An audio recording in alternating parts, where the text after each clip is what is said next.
నువ్వు మాటలు చాలా పొదుపుగా వాడుతున్నావు కానీ నీ తెలివితేటలు ఒక స్థాయికి వెళ్ళినాయేమో అని అంటాను.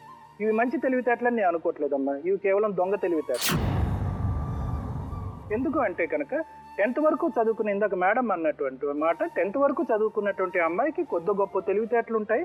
రెండోది ఏంటంటే కనుక అవతల స్త్రీకి జరిగినటువంటి అన్యాయానికి జరుగుతున్నప్పుడు దానికి చదువు అనవసరం, చదువు అవసరం లేదు.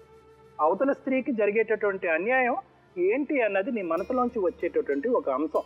దానికి సర్టిఫికెట్లు, డిగ్రీలు అవసరం లేదు. నేను అనుభవించాను కదా, 4 స్త్రీలు ఇలా అనుభవిస్తే ఏముంటుంది, నేను నా భర్త వెళ్ళిపోయిన తర్వాత కూడా, ఒక కొడుకు పుట్టిన తర్వాత కూడా నేను బతికేస్తున్నాను కదా, ఆ విధంగానే ఆ అమ్మాయి కూడా బతికేస్తుంది. నా కొడుకుని ఎలాగైతే నా తల్లిదండ్రులు చూసుకుంటున్నారో నేను ఇతనితో కాపురం చేస్తున్నాను, నేను ఇప్పుడు సంతోషంగానే ఉన్నాను కాబట్టి ఆ అమ్మాయి కూడా ఈ పెళ్లిలోంచి వెళ్ళిపోయి రేపొద్దున వేరే అతన్ని చేసుకుంటాను అంటే ఏంటంటే నీ యొక్క కన్నింగ్ లాజిక్ ఆ అమ్మాయికి పూసే ఉన్నా. అది నీ మెంటాలిటీ. అందరు స్త్రీలు అలా ఉండరు.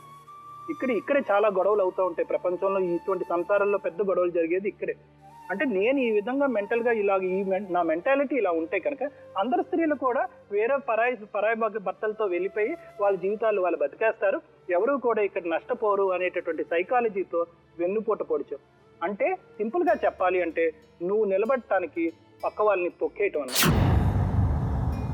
అన్నిటికంటే దురదృష్టకరం ఏంటంటే కనుక నీ తెలివితేటలు ఏమైనాయి అన్నది ఇప్పుడు వరకు మాట్లాడుకుంటే కనుక నీ చుట్టుపక్కల ఉన్న వాళ్ళకి, ఇతని చుట్టుపక్కల ఉన్న వాళ్ళకి ఎలాగ ఈ అమ్మాయికి అన్యాయం చేయబుద్ధి అయ్యింది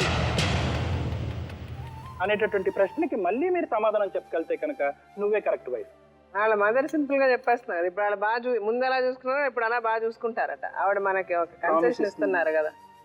మేడం ముందు చూసుకున్నారంటే అన్ని పనులు నేను చేసేదాన్ని మేడం, ప్రతి పని చేసేది. చిలకలో పోయి మా మామతో పాటు గుంటక కూడా కొట్టిన మేడం, పత్తి చేలు అన్ని పనులు చేసేది. చెప్పనా, పెళ్లి చేసుకుని ఇంట్లో చేసే పని చేశానని చెప్పకండి. లేదు మేడం చెయ్యాలి. ఇప్పుడు నేను ఆపరేషన్ అయిన తర్వాత 15 రోజులకి ఇంటికి వెళ్ళా మేడం. ఇంటికి వెళ్తే పత్తి రమ్మని చెప్పింది మేడం. 15 రోజులకు ఆపరేషన్ అయిన తర్వాత 15 రోజులకు వెళ్తారా మేడం? నేను చెయ్యకపోతే నిన్ను కుసబెట్టి సాదాలా, నువ్వు దేనికోసం వచ్చినావు నువ్వు అని మాట్లాడతాడు మేడం.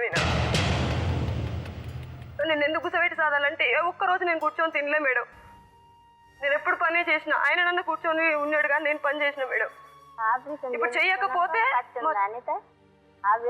నువ్వు మాట్లాడలే అనలే, నేను వస్తానులే. డిసెంబర్ లో లూటి పోతుంది మేడం, డిసెంబర్ నెలలో. నేను వెళ్ళిన తర్వాత ఆయన మాట్లాడింది, కూలోళ్ళు వస్తారు శల్కలకు రాని. నువ్వు అనలేదా? నేను అనలే. నువ్వు అని కూడా అనలేదని అన్ని అబద్ధాలు అన్నా మేడం. అంతే, అన్ని అబద్ధాలు వస్తాయి. అమ్మకన్నా ఎక్కువ అనుకున్నా మేడం. నన్ను మొత్తం వెళ్ళిపోయి వచ్చింది ఆమె మేడం, నన్ను మోసం చేసింది ఆమె. అసలు చెప్పాలంటే నా భర్త ఏ రోజు నన్ను కొట్టలేదు, ప్రాణం కన్నా మాట మాటలలో చేసే పని చేసింది. ఇంతకన్నా ఎక్కువ ఏం మాటలు మేడం, మాటలు కూడా ఇంతకన్నా ఎక్కువ దాకా జీవితం మొత్తం పని చేస్తలేవని నా భర్త ఏ రోజు కొట్టనోడు వీళ్ళు చెప్పిన మాటలు విని కొడుతున్నాడు మేడం. వెళ్ళొద్దు, నీ భార్య దగ్గరికి వెళ్ళొద్దు, పత్రికలు వచ్చినాయని చెప్పి చెప్తున్నాడు మేడం.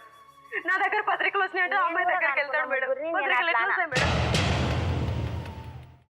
అమ్మా, అలాంటి వాళ్ళది నిజమైన ప్రేమ కాదు, అది వ్యామోహం. ఎగ్జాక్ట్లీ చిన్నత్త, నిజంగా ప్రేమించుకున్న వాళ్ళు అలా చేయరు. ఎంత మనసు విరిగిపోతే కన్న కూతుర్ని పట్టుకొని మా దృష్టిలో చచ్చిపోయా ఉంటుందా తల్లి? అది సరే అమ్మా, తన కూతురుతో తన మాట అనేటప్పుడు ఆమె మాటల్లో వ్యథ, కళ్ళల్లో బాధ గమనించావమ్మా? పెద్దబాబుకు బర్త్డే విషెస్ చెప్పు కూడా వెళ్ళాం కదా. ఊరికే ఎలా కాలిపోతుంది? మంట పెడితేనో పడితేనో తగలబడుతుంది.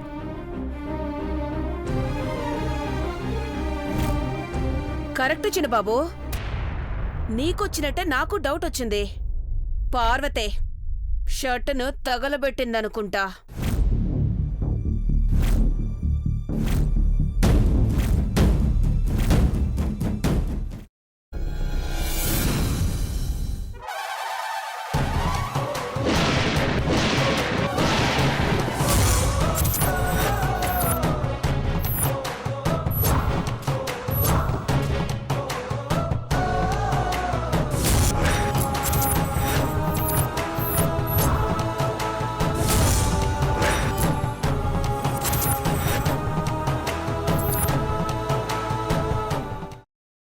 తర్వాత పొట్టు తీసేసి చాప్ చేసి పక్కన పెట్టుకోవాలి.